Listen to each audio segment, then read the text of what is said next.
Si vous n'aimez pas l'architecture, aimez au moins la culture. www.misteremma.com. Art Tendance People.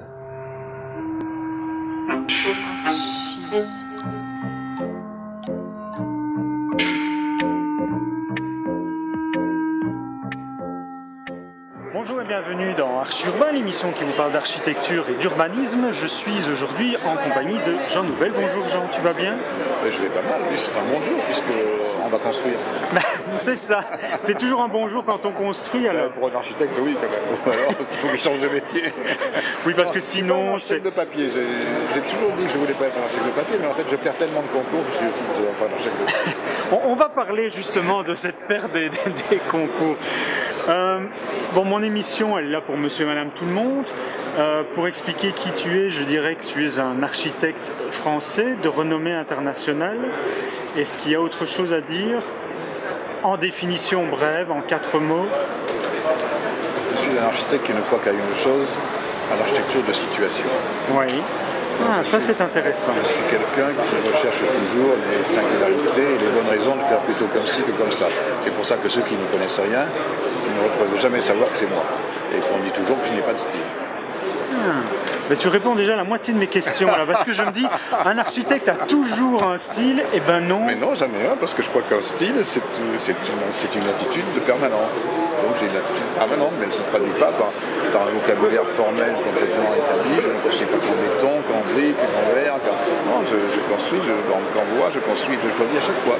Est-ce qu'il y a des matériaux quand même que tu affectionnes plus que d'autres? Je ne peux pas répondre à ça. J'aime autant le béton que le verre. Oui. Mais j'aime autant le bois. Non, finalement, je alors, sais pas. Donc je reviens à ma première question.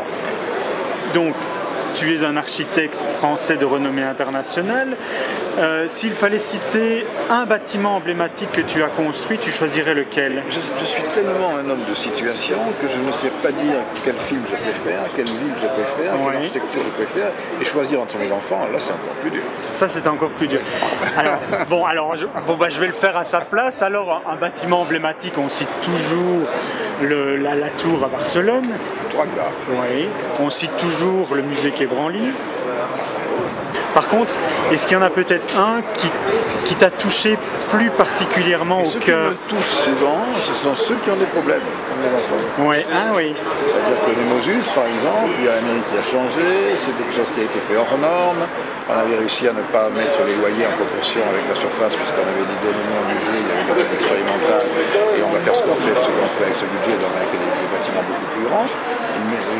La mairie a changé, ils ont remis ça à la surface corrigée, pratiquement, ce qui veut dire que la moitié des gens sont partis, les habitants sont battus, j'étais avec eux. Oui, ça crée des liens. Nous sommes ici à Charleroi parce que tu viens de remporter un concours pour la construction d'un nouvel hôtel de police ainsi que l'extension des bâtiments de Charleroi-Danse. Comment ça s'est passé? Comment est-ce que s'est passée l'inscription à ce concours? Donc c'est moi qui sont venus me dire qu'il y avait ça, et puis on connaissait Frédéric Flamand ici, donc on avait un lien affectif. Frédéric Flamand qui s'est occupé de Charleroi-Danse.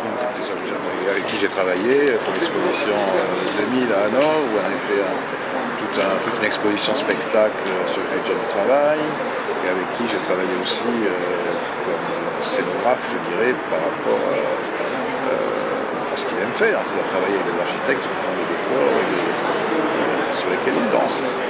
Tu parles de scénographie et ça m'intéresse parce que tu as effectivement fait de la scénographie. C'est quoi? C'est un hobby, c'est une passion, c'est un deuxième travail? C'est la même chose.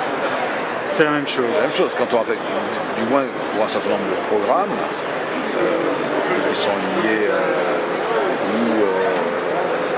des notions théâtrales, musicales, qui sont liées à des musées, alors on appelle ça muséographie, mais c'est évident que tous les dispositifs sont d'une forme d'architecture adaptée à un programme et à des sensibilités tout à fait précisées. Mais justement, est-ce que cette habilité que tu as, cette compétence que tu as de faire de la scénographie, je pense que tous les architectes ne l'ont pas, est-ce que ça t'aide dans la réflexion, dans la construction de tes bâtiments? Oui, ça m'aide parce que c'est une sorte de... J'ai eu pendant très longtemps comme conseiller particulier Jacques Lemarquet, qui lui est un scénographe de métier, qui a fait beaucoup de décors de la Comédie Française partout, qui était un scénographe aussi parce qu'il dessinait des dispositifs scénographiques. Et il était avec moi pour travailler sur tous les projets. Oui. Et en fait, avec lui, on se racontait à chaque fois ce qui pourrait se passer, des fictions en fait dans les bâtiments complets. Donc finalement, la scénographie pour moi c'est devenu un mode exploratoire. Oui, mais je pense que ça donne également le rythme de tes constructions, non? Oui, en tous les cas, ça fait partie de ma culture. Donc, nous sommes ici à Charleroi pour ce concours que tu as gagné. Il y a également comme autre bureau d'architecture, MDW Architecture, qui est un bureau belge.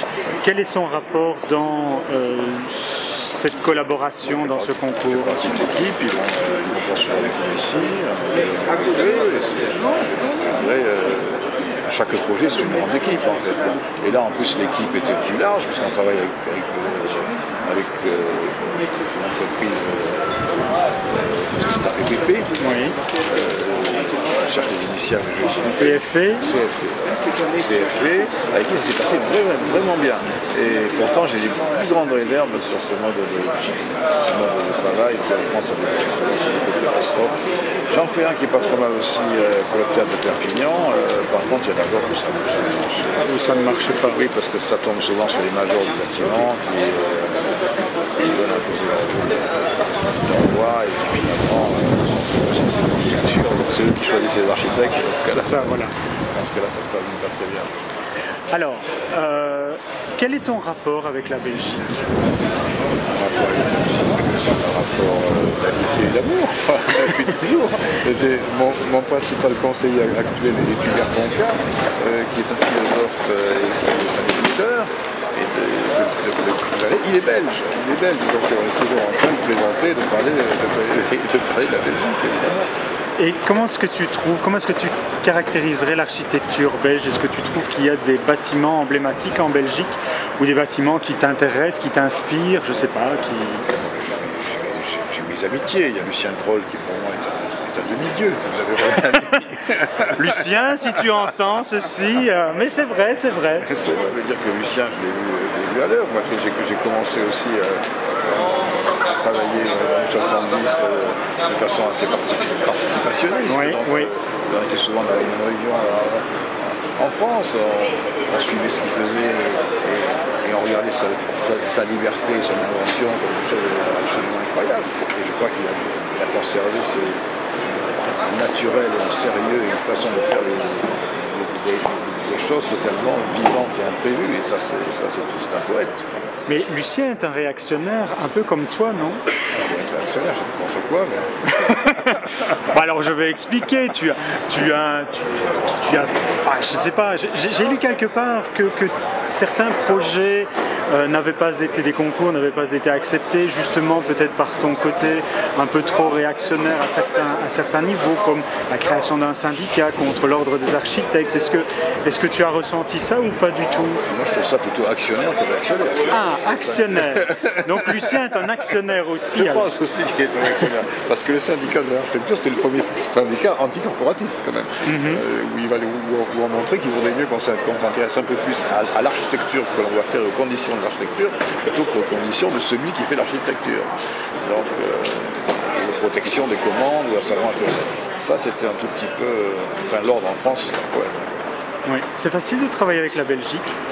Non, c'est très difficile. Moi, j'ai fait beaucoup de projets qui sont restés dans le nord.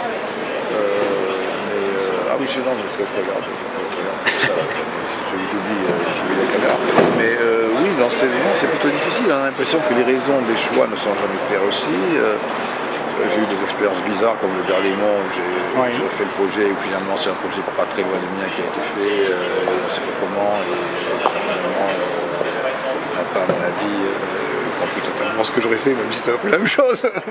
Et il y a le projet aussi de la gare du Midi. Ah, la gare du Midi, ça c'est autre chose, j'espère encore le faire celui-là. Ah, c'est pas encore, les décisions ne sont pas encore prises définitivement. Si. C'est pour ça que j'ai dit celui-là, j'espère le faire. Les décisions sont en théorie prises. Maintenant, on sait ce que c'est que le grand projet. Il y a l'économie, il y a l'histoire, il y a tout ce qui arrive. Je pense que des projets comme ça, ils vont se faire aussi dans le dialogue. Moi, j'ai toujours l'impression que la Belgique a peur des grands architectes. Je sais pas. Je sais pas. T'as pas cette impression-là quand tu vois l'architecture en Belgique ou comment ça se passe avec toi, non?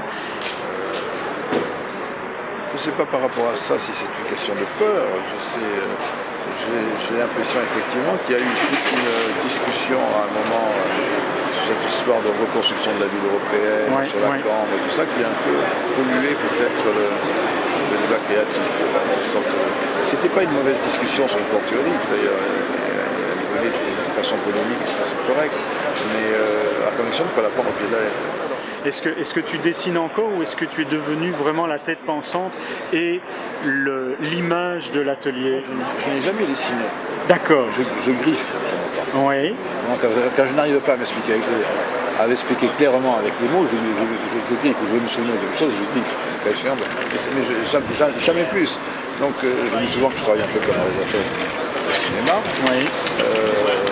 Donc je suis plutôt dans l'expression directe et je suis pour les équipes pluridisciplinaires et je suis pour les équipes où chacun prend ses responsabilités dans les secteurs qui sont bien établis et donc c'est dans le dialogue que les choses se font. C'est ça. Et j'ai besoin à la fois de beaucoup de dialogue préalable et permanent et à un certain moment de beaucoup de solitude pour les synthèses ou les orientations qu'il faut prendre parce qu'il faut quand même tenir la parole de temps en temps.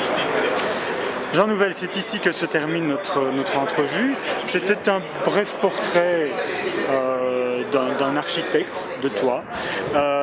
Si tu m'invites, j'espère qu'on pourra parler de projets plus précis que d'architecture plus que de l'architecte. Je viendrai te voir. Vous pouvez voir et revoir cette émission sur www.archiurbain.be. Je te remercie et à bientôt pour de nouvelles aventures. Merci beaucoup. Bientôt.